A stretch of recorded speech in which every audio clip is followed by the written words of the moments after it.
G'day, this is Captainoob, and this is a M60. This is a big old belt-fed light machine gun with custom sounds and animations, and some customization to it as well, chambered in the 7.62 by 51 rounds, which is not actually in the vanilla game of Fallout 4, if you are familiar with this. You can get a round of similar size, and there's a crafting recipe to actually craft those things to make them feed the pig, but we'll get to that a little bit later. And they're not the Nuka World rounds either. The Nuka World rounds 7.62s. They don't actually have by the extra dimension there, so yeah, I don't think they're NATO rounds anyway. I think they're the Russian 7.62 things, but that's neither here or there. We're talking about the pig now, and I like this weapon. It's one of the most hideous looking things you'd ever seen in your entire life, but that's okay because we love it anyway. And honestly, this thing's job is to not look pretty.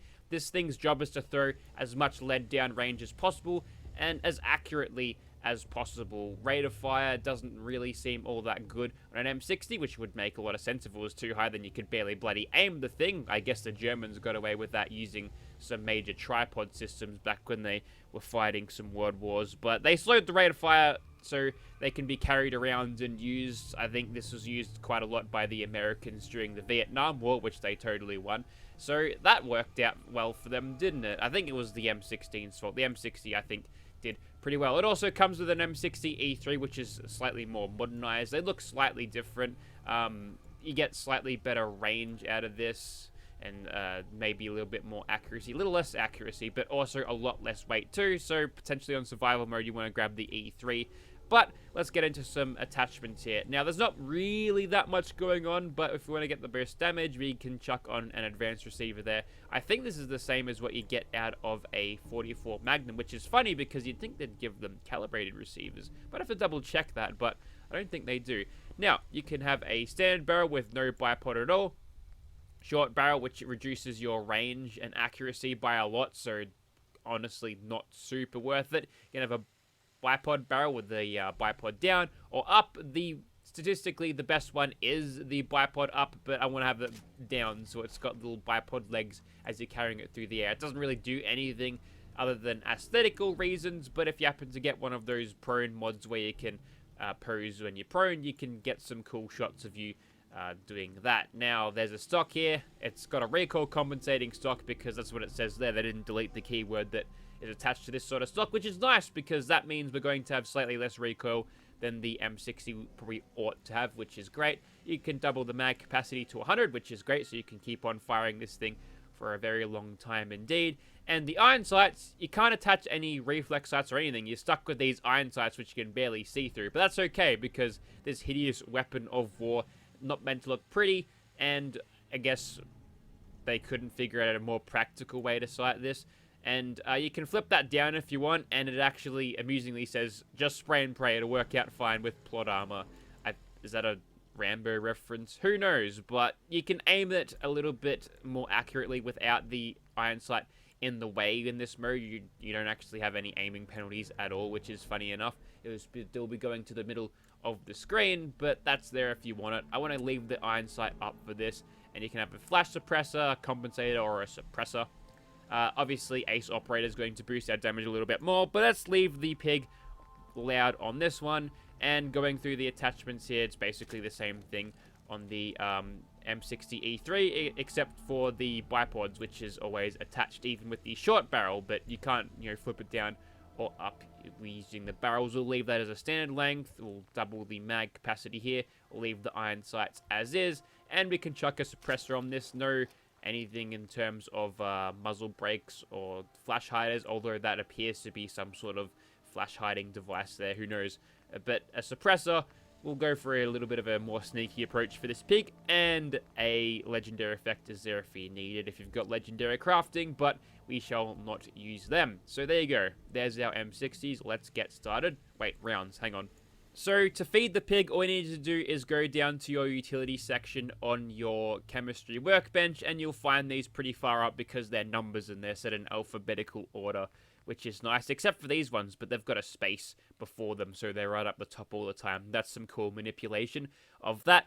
But what you need to do is combine 308 rounds with a bit of steel. You'll note this one costs 30 steel, the other one costs 15, and the round counts, it's a direct 1-to-1 conversion, so 30 steel for every 100 rounds is what you need, and it makes sense. Some of the other M60 mods I just use the 308s as normal, but I suppose if you really want to commit to using 308s or the M60, you can commit the amount of bullets you use. I think dimension-wise, the 308 and the 762 NATO are actually fairly close. I'm not sure how they differ. Maybe it's grain count, perhaps. I don't know. Maybe fill me in the comments about that one. I'd like to learn a little bit more about guns, because they don't like us using guns in Australia. Okay, so we've done the anti-rain dance, and that should keep the rains away for a second. I just like to point out, not like a big cloud in the sky, but the weather will change as it wants in this game, because it just works. And what we'll do is, instead of taking the gunners on from a front perspective here, because there's going to be like 50 dudes shooting at us at once there, and we die mantis, they're annoying. Little spindly bastards, hard to hit. What we'll do is we'll try to take him on from the side there. Oh, that's just a glowing mongrel. Not really that much of an issue, I think, but here's the thing about the iron sights. You get no zoom in at all. You've got this giant thing blocking you. The only reason we can see these guys is because I can see the health bars. So what you want to do with this thing, and I think the way to run it, is just literally use it in third person and aim down sights here, because you get a slightly better zoom in, and the Operation Stealthy M60 didn't last very long. So we'll pop a fresh mag in this just in case we need it down the track. But I'll probably just want to get myself in a position where I can not be shot at from all these gunners at once. I'll throw some suppressive fire at them. There we go. That'll keep their heads down for a bit. Cover my own advance here. They're getting grenaded. That's okay. At close range like this, I think it's a particularly good weapon, because it's a heavy gun weapon, right? So that means it staggers.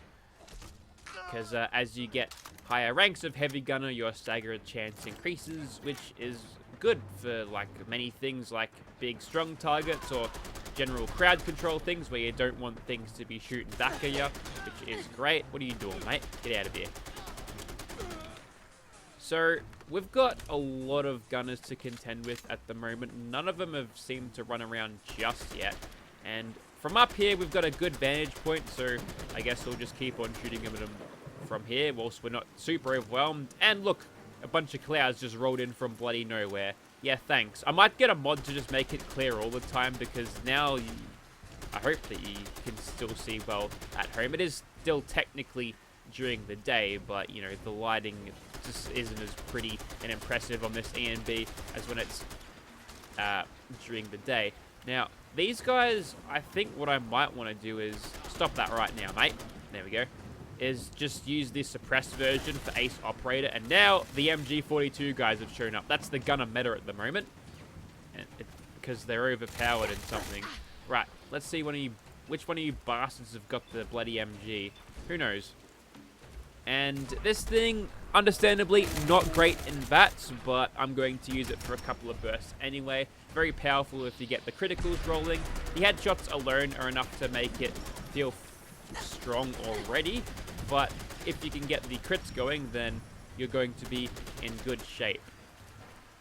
Let's switch back over to the suppressed one now, because you're getting a crit, because I think you're the bastard with the bloody MG. No, you are. That's it, you're getting double critted, mate. Don't even need it. Very nice. So this thing, I think if I was using it like a full stealth heavy gunner mode here, which sounds stupid now that I say it out loud, but totally possible with a suppressed thing. So that's a nice thing you can do. Obviously, we're flogging the crap out of the suppressor, so it's probably not going to last long. The thing's pretty melted off already, so it won't be super useful in about 10 minutes or so. Maybe we're just like letting the rain cool it off somewhat. It's like a water-cooled suppressor from the precipitation. There we go. We're a little bit on fire right now. That's okay. That's all for sure. We're not actually hurting that much. Now, still got a ton of gunners down here. We're under 20% health now, so what I might do is activate Nerd Rage. We're in slow motion. We get a bunch more damage. Go full Doom mode on these bastards. There we go. How you like that, mate? Not too much. I don't think you liked that at all. Didn't enjoy being full autoed by that. And we get a little bit of healing out of that since we got a couple of kills, which is great. We'll take out these two down here. I think we're being penalized slightly at range. Could probably be playing this a little bit smarter and using cover, but I mean, when I've got this much health, I can sort of take those risks, even when old mate is shooting at me with his bloody MG. I might have to go into that mod and just turn the damage down a little bit, because NPCs with it, they just crush you. And we've got like ballistic weave on every single item of clothing we have, so, you know, if I didn't have that, then we'd be in a world of hurt. We'll quickly bust this open. I like how he sort of calmly says taking casualties. And this one gets a punching. We'll punch him over and over until he dies. There we go. Brutally beaten to death. And with that, we're back in hidden again. And the pig has done fairly well clearing out Immersive Gunner's Plaza. Not many guns can do it that quickly without that much helping from that, so I'm quite happy with that. Let's get out of this bloody rain and hope it doesn't happen again, but it will. Also, yeah, we're wearing the plate carrier armor again, this time with a fast helmet in Coyote. It's colors. It's a flag too. Alright, so I'm gonna try to get some actual sneak kills here. There's a super mutant in here usually. He'll go down and okay, maybe this thing isn't as silent as usual suppressed weapons let on, but maybe we ought to try this in the dark. Oh, actually, no. Alright, we're going again, but unfortunately it's raining again. So we can't escape from this weather. Bloody Vietnam tropical weather, eh? Oh, it just suddenly changed back. I wonder how that happened, right? And yes, we're getting these sneak criticals. And he's a big target, so the sights here, they don't really matter as much. We're probably near a mutation threshold here, so we'll keep on shooting him. Alright, we're on now. Oh, there was a... He decided to stop attacking a burrowed scorpion. I guess that makes sense, I suppose. Let's get away from him. It doesn't look like this guy is as susceptible to staggers as the gunners were, which is sucks. But we can tank these rocks pretty well, actually, so isn't that nice? Yep. He just throws that rock there, and if he throws a rock, we just step into some cover. Just a little bit of peak supremacy here. Now, let's go ahead and chuck a few criticals in his face from here. See what kind of damage you get. 473, we're almost bordering on 1500. There we go. He was a little bit closer that time, or maybe just concentrated fire. And we're a little bit out of crits right now, so we should probably get something to regenerate those in time. But in terms of ammo efficiency there, really can't argue about getting 500 per bullet there. Headshots and criticals and all. Got a couple more shots now. Let's see if we can't pull a few crits out of this. There's 1, 2, 3 now. And we'll quickly duck out of his way before he falls on me and glitches out. Alright, wonder if that bloody scorpion will show up. It was red before. I guess he stomped on it when it tried to attack him. Who knows? So, yep, that worked out pretty well. I'm feeling like this weapon, it's sort of up. Oh, wait, no, there it is right there. Legendary Death Skull. Righto. Classic rad scorpions teleport next to you. They say nothing personal, kid. They don't, actually, no, they don't say it. They whisper it into your ear. They say nothing personal. Oh, the rains are here again.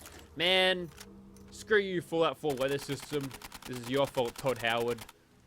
Anyways, let's move on. Alright, from big super mutants to little ones. How loud is this thing exactly when reloading? I don't think I've ever reloaded and been almost detected by super mutants before.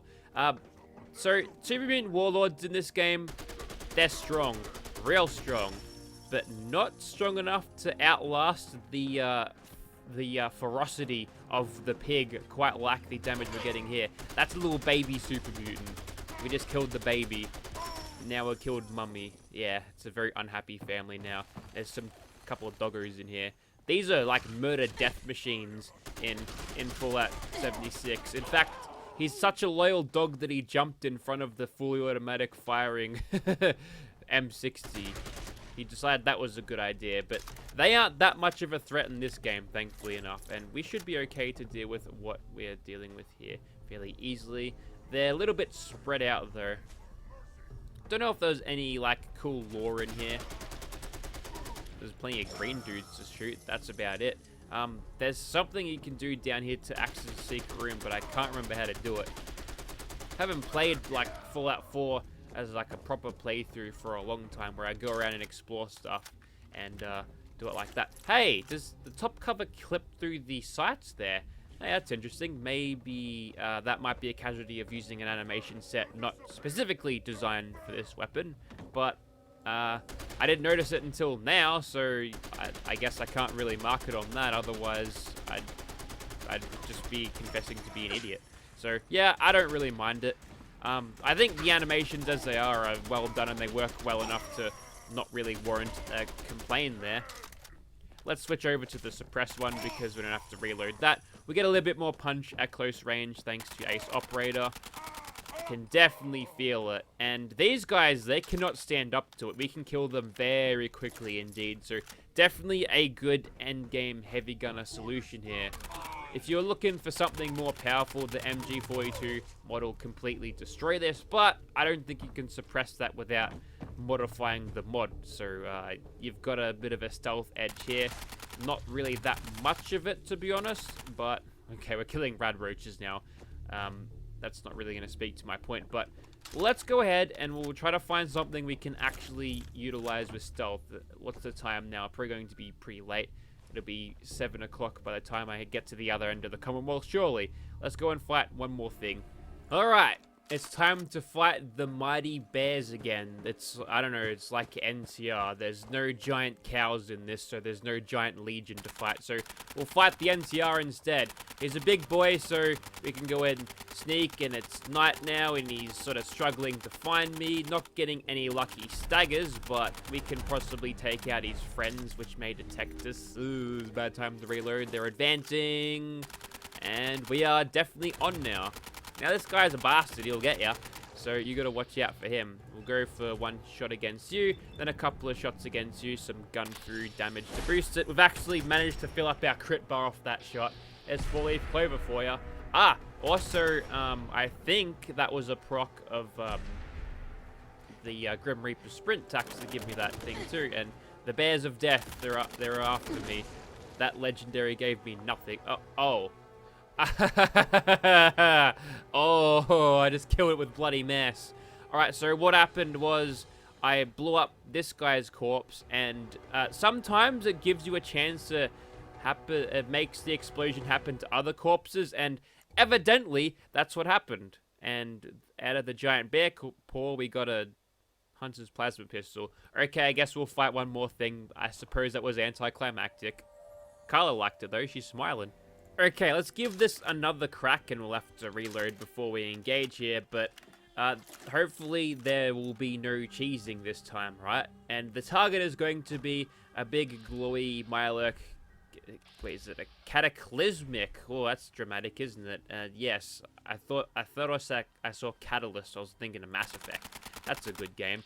Anyways, let's just get some aimbot started here. We're going to sort of waste time on his advance here, but the amount of damage we get when we stack crits with sneak crits and VATS crits and something, yeah, you can get a whole lot of damage. And thus far, we're lucky to have stayed in caution here, and we've got a big old magazine for shooting him when he's even this far away. Let's just transition to third person here. And are you susceptible to staggers, friend? Because if you are, ooh, we almost got detected. I'm gonna stay just close out of range here. Ooh. Run now, maybe. Stop shooting at him for a second. Shut up, Discord, I'm talking. Also, note the ammo count at the moment. That's pretty cool, right? And, alright. Enough messing about. Let's go ahead and shoot this guy a little bit more. That's better. Oh, yeah. Should have got some sneak crits into that as well, or VATS crits onto that. And, yeah, there we go. We're stealth M60ing. The jig's up now, but that's okay. We were staggering him a little bit, and he's okay. Your plan is to throw the sonic attacks at me like that all the time, is it? Well, unfortunately for you, I can sort of step to the side. I think he's stuck. Oh, it's a bad day to be a Mirelurk King, that's for sure. This is gonna be a what they call a Pyrrhic victory, I think. Flawless, not really, but the losses we took were barely minimal. Actually, it was flawless because when we killed him, we immediately healed. And you got a Stalker's converted light machine gun. See, look at that. So you get 303 damage, which is way more than we're getting now. That's just not an advanced receiver, but it's got a fire rate of 200. The words overpowered come to mind, but they don't kind of mean anything anymore. Also, should note, this thing does work with classic holstered weapons, so I guess it's weapon type rifle in the keywords here, so maybe that's something to consider. But you can wear it on your back, very nice. And I think that's about it for this one. Thank you very much for watching, guys.